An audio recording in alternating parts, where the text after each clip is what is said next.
അതാണ് കോൺഗ്രസിൻ്റെ രാഷ്ട്രീയം എന്നുള്ളതാണ്. CPM ആ നിലയ്ക്കാണ് കാണുന്നത് എൻ ലാൽകുമാർ. പക്ഷേ ഇവിടെ ചില വിഷയങ്ങളിലേക്ക് കൂടി നമുക്കൊന്ന് ആഴ്ന്നിറങ്ങി പോകേണ്ടതുണ്ട്. ഒരുപക്ഷെ ഡോക്ടർ സമ്പത്ത് CPIM-ൻ്റെ ഒരു നിലപാട് എന്നുള്ള നിലയ്ക്ക് ഇതുപോലൊരു ഫോൺ സംഭാഷണത്തിൻ്റെ പുറത്ത് ഒരു എതിർ രാഷ്ട്രീയ ചേരിയുള്ള ആളിൻ്റെ രാഷ്ട്രീയ പ്രശ്നങ്ങളും അവരുടെ ഗ്രൂപ്പ് തർക്കങ്ങളിലേക്കൊന്നും പോകാൻ താല്പര്യപ്പെടുന്നുണ്ടാവില്ല. അത് അദ്ദേഹം എന്താണ് കോൺഗ്രസിൻ്റെ വീക്ക്നെസ് എന്നുള്ളത് ചൂണ്ടിക്കാണിക്കുകയാണ് ചെയ്തത്.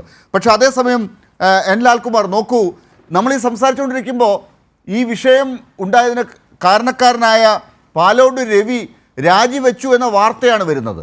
അത് KPCC അംഗീകരിച്ചു എന്ന വാർത്തയാണ് വരുന്നത്. അദ്ദേഹം എന്തിന് രാജിവെക്കണം?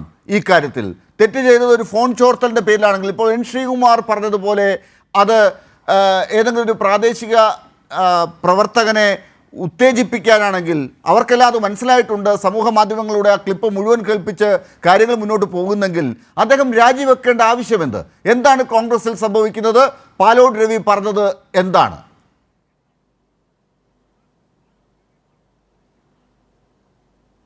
അല്ല, ഇവിടെ ശ്രീകുമാരേട്ടൻ ആദ്യം സൂചിപ്പിച്ചതുപോലെ ഞാനൊരു CPM സഹയാത്രികനാണോ എന്ന് ചോദിച്ചാൽ നിശ്ചയമായും ഞാനൊരു CPM സഹയാത്രികനാണ്.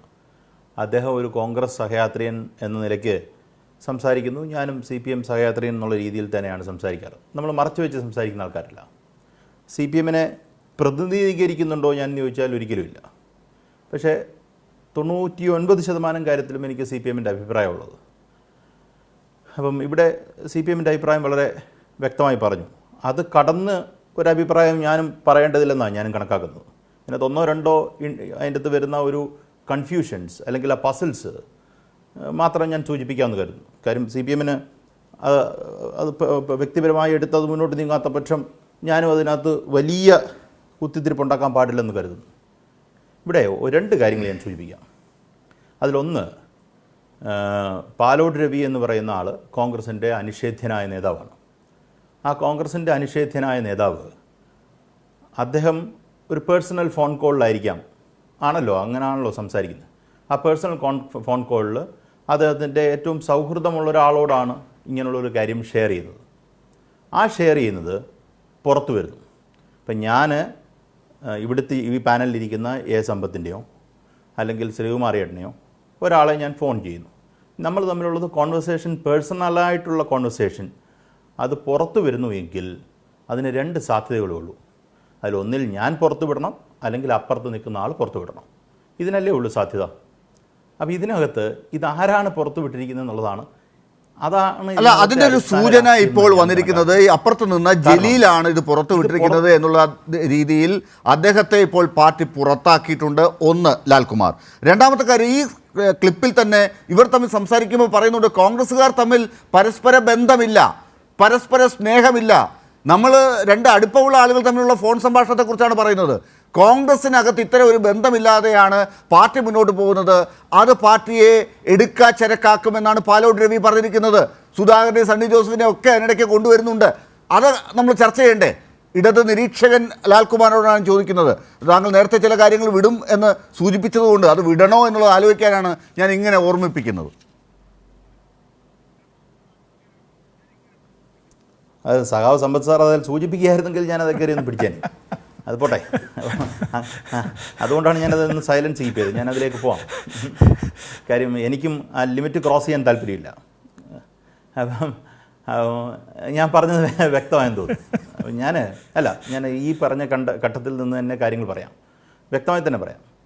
ഇപ്പം ഞാൻ പറഞ്ഞു വന്ന പോയിൻ്റ് എന്താ, ആരാണ് പുറത്ത് വിട്ടിരിക്കുന്നത്? ഇപ്പോൾ താങ്കൾ പറഞ്ഞ പോലെ പാലോട് രവി അദ്ദേഹം അല്ല പുറത്ത് വിട്ടിരിക്കുന്നത്, അപ്പുറത്ത് നിൽക്കുന്ന ഒരാളാണ് പുറത്ത് വിട്ടിരിക്കുന്നത്, അല്ലേ? അപ്പുറത്ത് നിൽക്കുന്ന ഒരാൾ പുറത്ത് വിട്ടിരിക്കുന്നു എന്ന് പറഞ്ഞാൽ ഏറ്റവും വിശ്വാസമുള്ള ഒരാൾ ഇത്രയും കാര്യങ്ങൾ നോക്കൂ, കോൺഗ്രസിനെ സംബന്ധിച്ചിടത്തോളം അതിന് വലിയ പൊളിറ്റിക്കൽ റാമിഫിക്കേഷനുള്ള ഒരു വിഷയത്തെക്കുറിച്ചാണ് ഈ സംഭാഷണം. അത് ശ്രീകുമാരേട്ടൻ പറഞ്ഞ പോലെ ലളിതമായ ഒരു കാര്യമല്ല. നോക്കൂ, ഞാൻ ശ്രീകുമാരേട്ടൻ ഇരുന്ന ചർച്ചയ്ക്കകത്ത് തന്നെ പലപ്പോഴും പറഞ്ഞിട്ടുള്ളൊരു കാര്യമാണ്. ഇടതുപക്ഷ രാഷ്ട്രീയത്തിൻ്റെ ശക്തിയാലാണ് വിജയിക്കാൻ ശ്രമിക്കുക.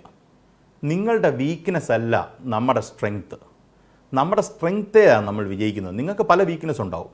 അത് ഞാൻ ഉദ്ധരിച്ചിട്ടുള്ള ഉദാഹരണം മഹാഭാരത യുദ്ധത്തിലെ ഒരു കഥയാണ്. അദ്ദേഹത്തിന് കൃത്യമായിട്ട് അറിയാം. ദുര്യോധനൻ ഗദായുദ്ധത്തിൽ ഏർപ്പെടുന്നുണ്ടെങ്കിൽ ഭീമനോട്, അല്ലെങ്കിൽ ഭീമൻ ദുര്യോധനോട്. അതല്ലാതെ ഞാൻ പറയുന്നതിന് എക്കോ കേൾക്കുന്നത് കറക്റ്റ് ചെയ്യാൻ പറയൂ. അതല്ലാതെ അപ്പുറത്ത് നിൽക്കുന്ന നിങ്ങൾ ഒരു നകുലനോ സഹദേവനോ ആയി മാറണം എന്ന് നമ്മൾ ഒരിക്കലും ആഗ്രഹിക്കുന്നില്ല. കേരളത്തിൻ്റെ രാഷ്ട്രീയ മണ്ഡലത്തിൽ ഏതെങ്കിലും തരത്തിൽ കോൺഗ്രസ്സിന് ഒരു വീക്ക്നെസ് ഉണ്ടാകണം. കോൺഗ്രസ്സിന് വീക്ക്നെസ് നിങ്ങളെ തോപ്പിക്കാൻ, ഞങ്ങളുടെ സ്ട്രെങ്ത്തിൽ നിങ്ങളുടെ സ്ട്രെങ്ത്തോടു കൂടി നിൽക്കുമ്പോൾ തോപ്പിക്കണം എന്നുള്ള താല്പര്യത്തിലാണ് രാഷ്ട്രീയം നമ്മൾ പറയുന്നതെന്ന് ഞാൻ മനസ്സിലാക്കുന്നു.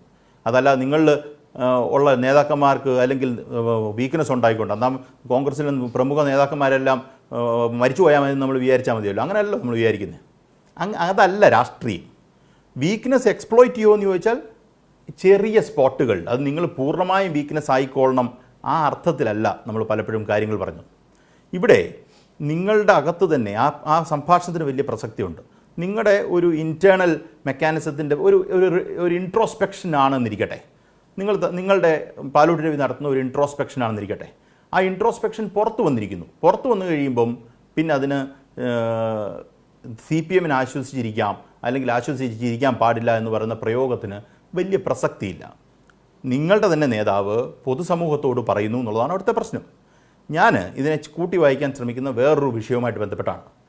ഒരു മാസത്തിനു മുമ്പ് കേരളത്തിൽ നടന്ന ഒരു ചർച്ച, മെയിൻ വാർത്തകളിലൊക്കെ നിറഞ്ഞു നിന്ന ഒരു ചർച്ച, തിരുവനന്തപുരം DCC പ്രസിഡന്റ് ആരാകും എന്ന ചോദ്യത്തിനായിരുന്നു. നിങ്ങൾക്കത് മാധ്യമപ്രവർത്തനം എന്നുള്ള രീതിയിൽ താങ്കൾ ഓർക്കുന്നുണ്ടോ എന്ന് എനിക്കറിയില്ല. കേരളത്തിൽ പല പുനഃസംഘടന നടക്കാൻ പോകുന്നു. അതിനാരാണ് അടുത്ത DCC പ്രസിഡൻ്റായിട്ട് തിരുവനന്തപുരത്ത് വരാൻ പോകുന്നു? കുറേ പേരുടെ ആൾക്കാരുടെ പേര് പറഞ്ഞു, അത് ചർച്ചയായി. അപ്പോൾ അതിൻ്റെ അർത്ഥം പാലോട് രവിയെ മാറ്റാൻ തീരുമാനിച്ചിരിക്കുന്നു എന്നുള്ളത് ഏതാണ്ട് നമുക്കൊരു അൺഡിക്ലെയർഡായിട്ട് പക്ഷേ ഡിസൈഡ് ചെയ്ത് വന്നൊരു കാര്യമാണ്. അത് വാർത്തയായി വന്നതാണ്. ശിവകുമാർ അതിനുവേണ്ടി പിടിക്കുന്നു, മറ്റൊരാൾ പിടിക്കുന്നു എന്നൊക്കെ പറഞ്ഞാണ് ഒരു യുവ നേതാവിൻ്റെ പേര് ഉയർന്നു വന്നു. അത് വാർത്തയായി, നിങ്ങളൊക്കെ വാർത്തയടിച്ചു, അങ്ങനെ വന്നതാണ്. അപ്പം എനിക്ക് തോന്നുന്നു അതുമായി ചേർത്ത് വെച്ച് ഈ വിഷയത്തെ വായിക്കണമെന്നാണ് ഞാൻ കണക്കാക്കുന്നത്. ഒരു മിനിറ്റ് ലാൽകുമാർ, ഒറ്റ മിനിറ്റ് ആ കാര്യം ഒന്ന് പരിശോധിക്കട്ടെ.